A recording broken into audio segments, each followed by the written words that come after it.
Selamat datang kembali ke Serifki Channel. Hari ini kita ingin mempelajari tentang menganalisis jabatan, tugas, dan uraian pekerjaan pada kegiatan administrasi. Uraian jabatan atau yang sering kita sebut sebagai job deskripsi adalah suatu catatan yang sistematis tentang tugas dan tanggung jawab suatu jabatan tertentu yang ditulis berdasarkan fakta-fakta yang ada. Penyusunan uraian jabatan ini adalah sangat penting, terutama untuk menghindari terjadinya perbedaan pengertian, untuk menghindari terjadinya pekerjaan rangkap, serta untuk mengetahui batas-batas tanggung jawab dan wewenang masing-masing jabatan. Dalam uraian jabatan atau job deskripsi, hal-hal yang perlu dicantumkan dalam uraian jabatan tersebut pada umumnya meliputi: yang pertama ialah identifikasi jabatan yang berisi informasi tentang nama jabatan, bagian dan nomor kode jabatan dalam suatu perusahaan. Yang kedua ialah ikhtisar jabatan yang berisi penjelasan singkat tentang jabatan tersebut, yang juga memberikan suatu definisi singkat yang berguna sebagai tambahan atas informasi pada identifikasi jabatan apabila nama jabatan tidak cukup jelas. Yang ketiga ialah tugas-tugas yang harus dilaksanakan. Bagian ini adalah merupakan inti dari uraian jabatan dan merupakan bagian yang paling sulit untuk dituliskan secara tepat. Untuk itu, bisa dimulai menyusunnya dengan mencoba menjawab pertanyaan-pertanyaan tentang apa dan mengapa suatu pekerjaan dilaksanakan dan bagaimana cara melaksanakannya. Yang keempat, pengawasan yang harus dilakukan dan yang diterima. Bagian ini menjelaskan nama-nama jabatan yang ada di atas dan di bawah jabatan ini dan tingkat pengawasan yang terlibat. Yang kelima, hubungan dengan jabatan lain. Bagian ini menjelaskan hubungan vertikal dan horizontal jabatan ini dengan jabatan-jabatan lainnya dalam menghubungkan dengan jalur promosi, aliran, serta prosedur kerja.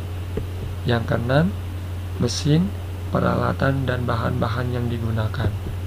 Yang terakhir, kondisi kerja yang menjelaskan tentang kondisi fisik lingkungan kerja dari suatu jabatan, misalnya panas, dingin, berdebu, kental, bising, dan lain-lain, terutama kondisi kerja yang berbahaya. Selain kita mengetahui uraian jabatan pada umumnya, kita pula harus mengetahui spesifikasi persyaratan pekerjaan jabatan. Spesifikasi jabatan adalah persyaratan minimal yang harus dipenuhi oleh seorang yang menduduki sebuah jabatan agar ia dapat melaksanakan tugas-tugas yang dibebankan kepadanya dengan baik. Spesifikasi jabatan ini dapat disusun secara bersama-sama dengan uraian jabatan, tetapi dapat juga disusun secara terpisah. Beberapa yang ada pada umumnya dimasukkan dalam spesifikasi jabatan ialah persyaratan pendidikan, latihan, dan pengalaman kerja. Yang kedua, persyaratan pengetahuan dan keterampilan. Yang ketiga, persyaratan fisik dan mental. Dan yang terakhir ialah persyaratan umur dan jenis kelamin. Jika uraian jabatan dan spesifikasi jabatan sudah ditentukan, beberapa kegunaan uraian jabatan dan spesifikasi jabatan. Yang pertama ialah sebagai dasar untuk melakukan evaluasi jabatan. Yang kedua, sebagai dasar untuk menentukan standar hasil kerja seseorang. Yang ketiga ialah sebagai dasar untuk melakukan rekrutmen, seleksi, dan penempatan pegawai baru. Yang keempat ialah sebagai dasar untuk merancang program pendidikan dan latihan. Yang kelima ialah sebagai dasar untuk menyusun jalur promosi.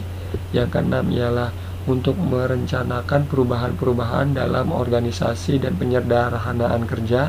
Dan yang terakhir ialah sebagai dasar untuk mengembangkan program kesehatan dan keselamatan kerja atau K3LH.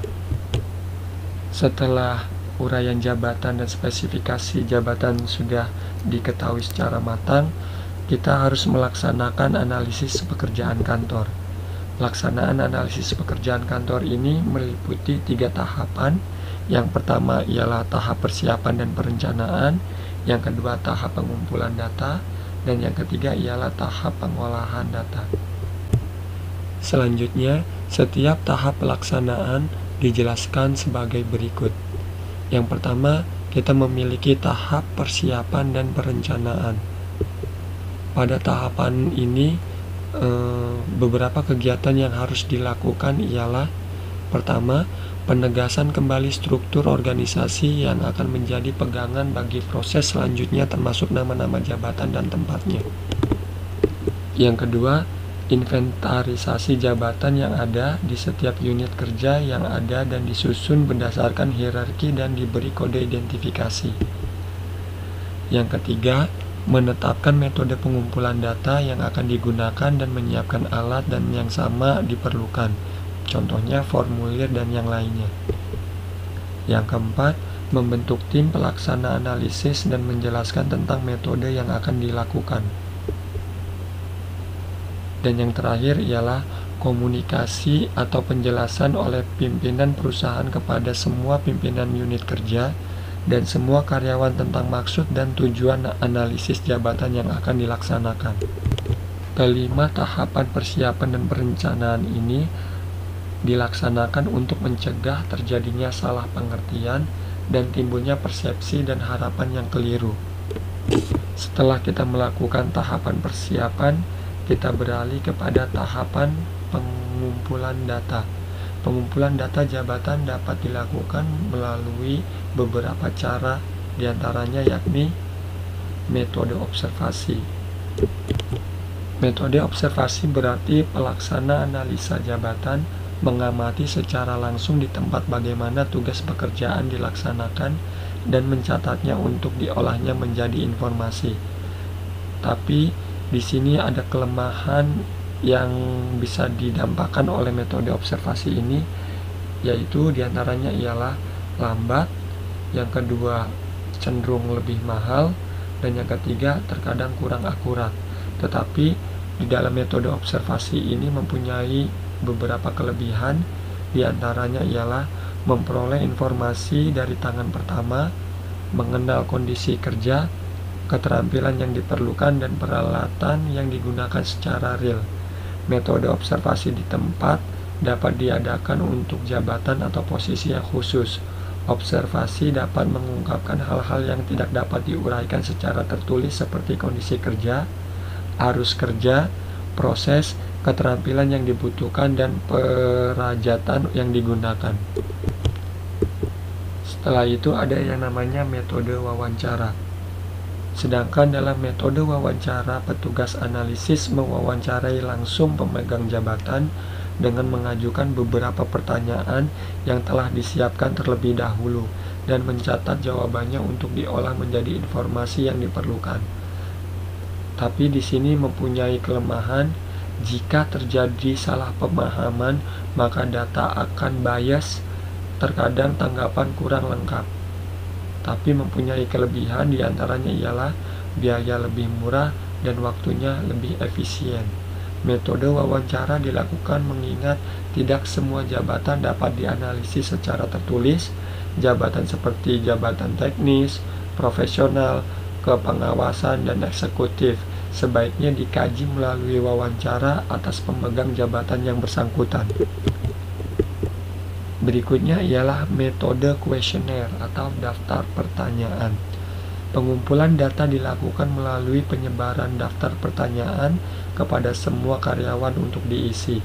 Daftar pertanyaan itu bisa bersifat terbuka, open-ended, artinya penjawab harus memberikan jawaban menurut kehendaknya sendiri dengan caranya sendiri, tidak dibatasi. Bila daftar pertanyaan itu bersifat tertutup atau close, maka pertanyaan sudah dibuat sedemikian rupa sehingga penjawab tinggal menjawab iya, tidak, benar, atau salah. Metode daftar pertanyaan pada umumnya kurang berhasil karena tidak semua karyawan telah mengisi formulir atau dapat membaca dan menulis dengan baik. Setiap kategori karyawan harus diberi kuesioner tersendiri dengan gaya bahasa khusus guna mencegah kesalahpahaman dalam penafsirannya. Yang keempat selanjutnya ialah metode studi referensi. Metode ini mengandalkan pada pengetahuan dan ahli, rujukan yang ada, dan perbandingan dengan organisasi lain. Metode ini jarang sekali digunakan, karena metode studi referensi ini misalnya dapat dilakukan dengan menganalisis buku catatan harian untuk mendapatkan informasi tentang suatu jabatan atau posisi. Tetapi metode ini agak sulit dilakukan karena tidak semua catatan harian berguna, karena tidak merumuskan kegiatan yang sebenarnya. Juga masih banyak pekerjaan yang tidak membiasakan diri membuat catatan harian seperti pesuruh atau mekanik. Dan yang terakhir ialah metode kombinasi. Metode kombinasi ini terkadang analisa perlu dilakukan dengan mengcombine antara beberapa metode observasi, wawancara, kuesioner, atau studi referensi. Bisa pula metode kombinasi ini mencangkup keempat tahap pengumpulan data. Setelah tahap pengumpulan data selesai, kita harus mengetahui tentang ketepatan pengumpulan data. Yang kita paparkan tadi ialah metode-metode yang sangat penting diketahui oleh analisa, dan setelah ini kita bisa menentukan metode apa yang bisa atau yang cocok terhadap sebuah jabatan yang akan diberikan. Selanjutnya yakni faktor-faktor yang perlu dipertimbangkan untuk menetapkan metode analisis yang terbaik. Yang pertama ialah karakteristik pekerjaan, fungsi, tanggung jawab, dan kondisi. Dan yang kedua, lokasi tempat kerja, persiapan pendahuluan yang dilakukan oleh analisis, sikap dan tanggapan karyawan, dan yang terakhir ialah standar kinerja yang ditetapkan. Setelah itu, pelaksanaan analisis yang terakhir, analisis pekerjaan terhadap kantor, ialah setelah tahap persiapan dan perencanaan, tahap pengumpulan data, lalu kita beralih kepada tahap pengolahan data. Tahap pengolahan data ini memiliki ketelitian bagi analitator yang nantinya akan dapat menentukan beberapa hasil yang sangat menentukan bagi perusahaan. Di antaranya yakni menentukan faktor-faktor dari penilaian jabatan. Yang kedua, menentukan bobot nilai dari setiap faktor. Yang ketiga ialah analisa hasil interview dan kuesioner yang telah diisi. Yang keempat, analisa persyaratan jabatan. Yang kelima ialah menyusun uraian jabatan. Yang keenam, melakukan pola penilaian jabatan sebagai dasar dari penentuan sistem personalia lainnya. Dan yang terakhir ialah mempersiapkan rekomendasi bagi perencana tenaga kerja, pola pengandaan, seleksi dan penempatan pegawai, penilaian karyawan pegawai, sistem pemberian balas jasa, pelatihan dan pengembangan pegawai, dan sistem dan prosedur administrasi kepegawaian. Pelajaran ini bisa disimpulkan bahwa menganalisis jabatan, tugas, dan uraian pekerjaan pada kegiatan administrasi sangatlah penting, karena dalam penyusunan uraian jabatan ini harus memiliki beberapa pertimbangan agar terhindarnya dari perbedaan pengertian, dan untuk terhindarnya pekerjaan yang rangkap, serta mengetahui batasan-batasan tanggung jawab dan wewenang masing-masing jabatan. Hari ini pelajaran administrasi mengenai analisa jabatan, tugas, dan uraian pekerjaan berakhir.